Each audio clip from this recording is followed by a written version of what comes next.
As you know, my husband and I, we are from New Orleans. We lived in New Orleans the majority of our adult lives. So we were adults there. We moved there in 2004 when Will was 9 months old, and lived there until Will's ballet career took off, and that's really what had us leave.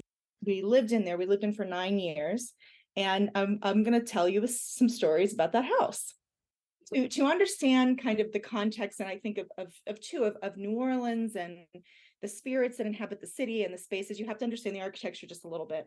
So we moved in 2004 to a shotgun double.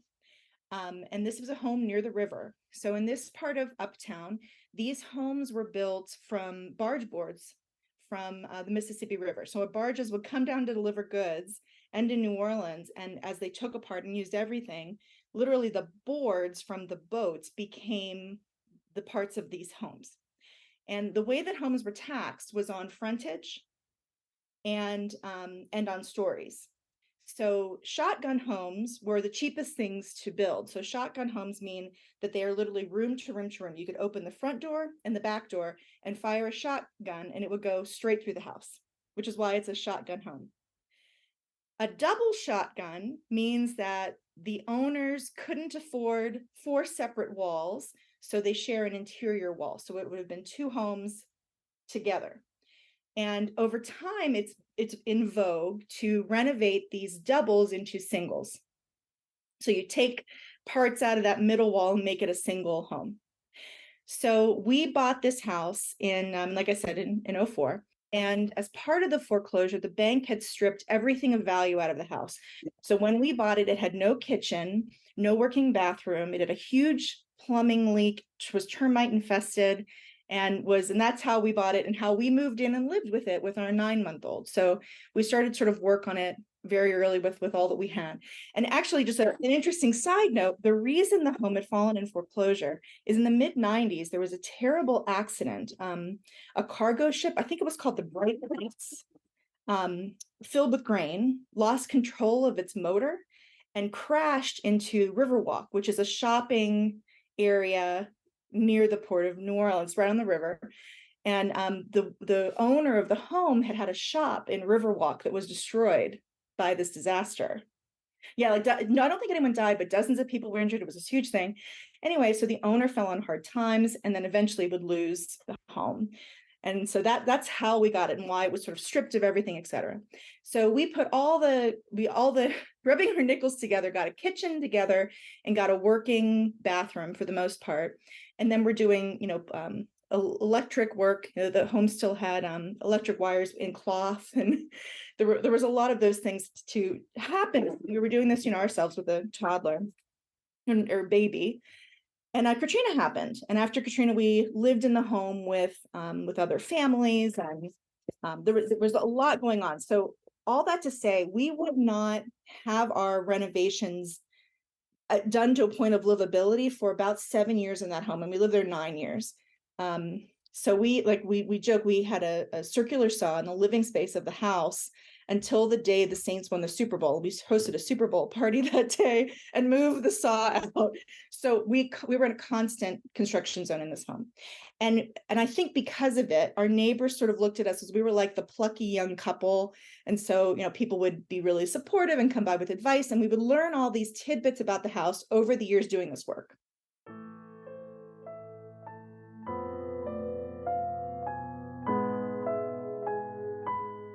So we live in this house, and one of the things that happened is right next door to the home was an empty lot. And shortly after we purchased our home, the owner of the lot began to build a home there. And they did it. You can get away with a lot in New Orleans sometimes, particularly post-Katrina. They built the home too high. So drainage was going under our home, which would have hurt the integrity and the stability of how sort of flat our home was. And so we needed to do, one of the first projects we had to do was to or after Katrina, was to sort of irrigate our home properly, which meant we had to dig up the side of the house and put in a French drain for everything drained properly to the street.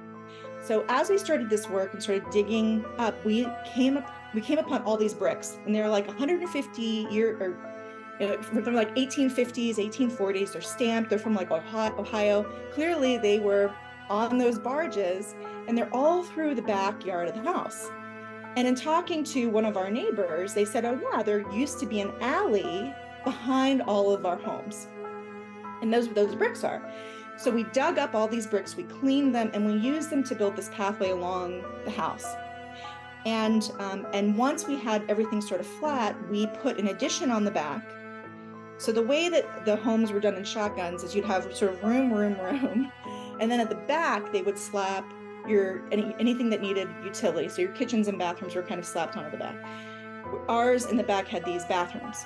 And so we built this addition without messing with the interior of the house first, built the addition, and then had to gut the bathroom section where we put a full bathroom and a laundry room.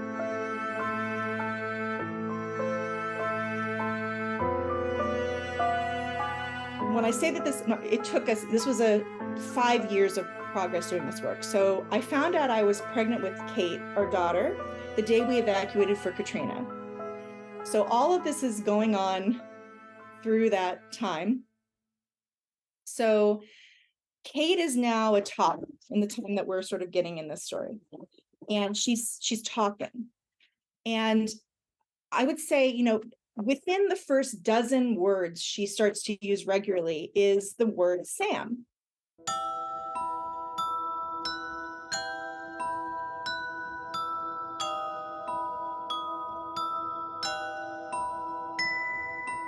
And we hear about Sam all the time. All of her friends know about Sam. Our friends, when she goes to play at other people's houses, she talks about Sam.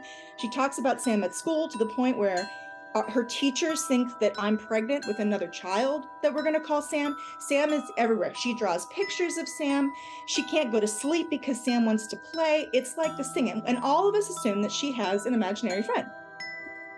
And this goes on for a number of years as we're doing this construction. So she is probably 2.5 when we begin to gut that middle section, those bathroom areas of the back of the house. And as he's pulling up layers of floor, Paul finds fire damage, like old fire damage. And we find out from our neighbors that the reason there was a lot next door was that there was a cottage in the back of the lot that burned down. And one of our neighbors, we find out, has pulled the Sanborn maps, which are like, they're like maps of homes. There's just give you the kind of the footprint of where the house is. And in New Orleans, it's done every couple of years, and you can see so we know that particular home was built somewhere around 1900 because it's not on the Sanborn map in 1895, but it is in the Sanborn map in 1905. So we know this there. And there's a cottage on the Sanborn map then. It actually predated our house. And by 1920, that house is gone. So at some point in those years, the house is gone, and which is why there was a lot. So, which makes sense. And at the time, we were like, oh, well, of course, if there's a lot in New Orleans, it's not because the house was never there. It's because something happened to take it away. So we find out that there's a house. We find fire damage, and we put it together. It probably burned down. So somewhere in that timeline, Kate's conversations of Sam get a little more intense, where we're having to go into Kate's room and tell Sam to leave her alone so she can go to sleep at night. We're having in other words, Sam is becoming, it's like a thing. And she starts telling us more stuff, like Sam died in a fire.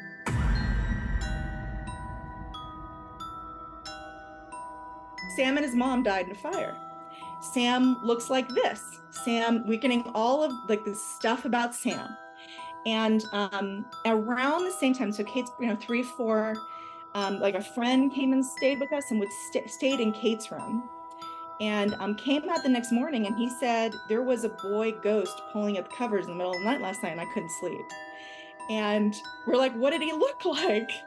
And he's like, he had overalls. He was really was very vivid, everything. And I pull one of Kate's pictures that she's drawn of Sam, and I'm like, baby, she goes, and he, kid drawings, right? There's all kind of people. He points right to the one where Kate had said, this is Sam. And it's like, actually, it's kind of like that. So around this same time, Paul would travel for work. And so one night, so I'm there, the kids are there. I'm sleeping in bed, and the way that, you know, it's a double, right? So the bedrooms, or we had a hallway kind of in the middle, but bedrooms on either side. And Kate's room is in the back. You'd have to go through her house, her room rather, to get to the back of the house. So I'm in bed, and I'm facing the hallway, laying in bed. My bed's against the back wall, and I'm reading. And over the book, so you're sort of in my side of where I can see over the book, I see a transparent man in a morning jacket and a hat, like a top hat, go by into Kate's room. I mean, like he was transparentish, but it was as clear as day. And our cat, who was sleeping at my feet, hisses.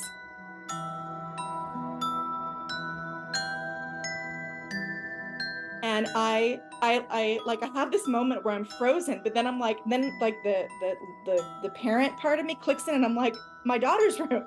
So I ran into Kate's room. Kate's room is, you know, it's probably 25 degrees colder than the rest of the house. It's freezing. And this is New Orleans. This was not a winter month. And I get her out of bed, and I bring her to my bed. I check on Will, and like that happened. So after that happened, and then after the sort of Sam sighting, then I start talking to my friends. So I have a friend who is, you know, a little more in touch with this stuff. So she comes and does like a sage thing and sort of does this thing. And she's like, yeah, you have several spirits in the house, and there's a little boy, and he's trapped there by some kind of older thing. But there's actually several spirits in the house, and the majority of them are sort of, they're really happy, they're happy that what you're doing to the house, but there is this other thing, and this other thing is in Kate's room.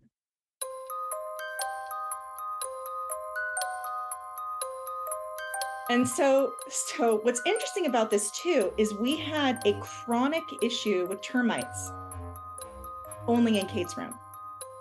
And it was like the bane of our existence until the day we sold the house. That we had just constant term, just in the space, just in her room, which you know is the thing. So people would say like, it's in Kate's room, it's in this space.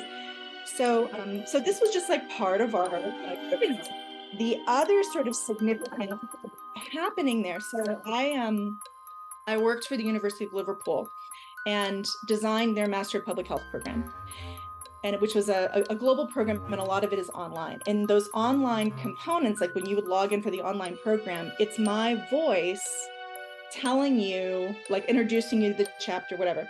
So I'm working, and I'm home alone. There's no one there. Paul is traveling, and I'm working, and I'm in the very front of the house, and the house is 80 feet long, maybe even a little more than that, because we put that addition on. And when we put the addition on, we made like a family room, and we made an office for Paul and I. But for whatever reason, I'm like by the kitchen, maybe I'm got something in the stove. So I'm like at the kitchen table, and I'm recording. And all the way in the back, I can hear Paul coughing really loud and like stomping around, stomp, stomp, stomp. Cough, cough, cough, stomp, stomp, stomp. And so, and I'm worried that it's coming up in the recording. So I'm stopping the recording. I'm yelling like, I'm recording, like, please stop. And I'm re-recording, and it's happening again. And I kid you not, this is like 4 times of this. And finally I get up and I get a glass of water, and I go in the back to bring it all the way in the back of the house to bring the glass of water to Paul, before I realize, oh, Paul's not here. He's out of town.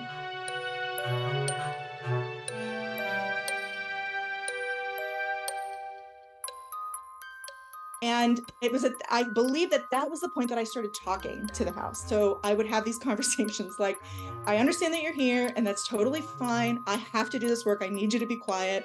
And that became part of our living there. So when things would go wrong, we would have to have a conversation with, like, you know, this is what needs to, like, just like with Kate and like ghosts, like she needs to go to sleep. This was part of our daily lives. So it was just how we lived in this house.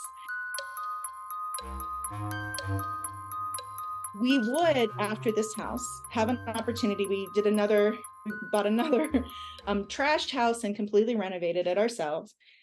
And in that home was built by a man named William Delaney, who was a prominent plasterer. He was actually the president of the Plasterers Union in New Orleans, and like did the plaster work in the Opera House, and apparently grew orchids, and there's all kind of newspaper articles that we found about him. He built this house in 1895, between 1895 and 1896. And the house, it has like 45 stained glass windows, and it's really unique, beautiful house. Original plaster work from him was still on the room in the house.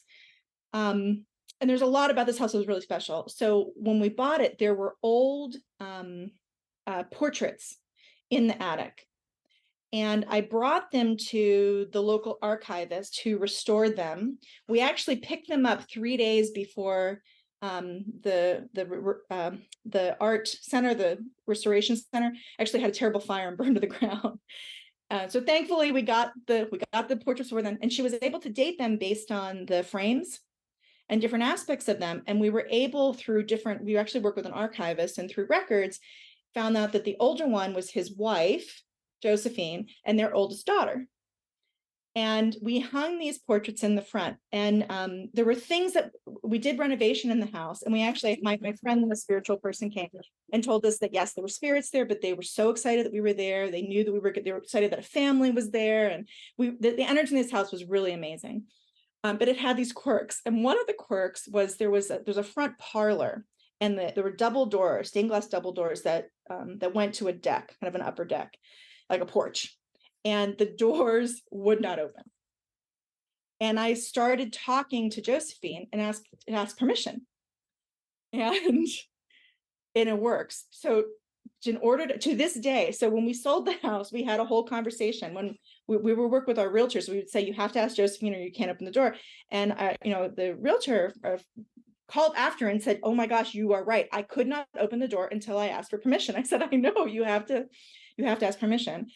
Mr. Delaney actually died in that home. He got pneumonia and died in that home. And his bedroom was where we put the kitchen, kind of in the second parlor areas where his bedroom was. And it was the center of the home and the heart of the home. And people would comment about this. There was an energy in that space. And so as part of the New Orleans Isle goes, yes, like this was his space. This is where his spirit left us, and we can feel it here. We can feel it here, and which sounds out of there, but it was like, you'd be at a party and you'd be mixing a drink and you talk about it, in the middle of those contexts. But it became part of those things. So Josephine and William were like extra family members that would get talked about within the context of this house regularly. So those are our ghost stories, our personal ghost stories from New Orleans.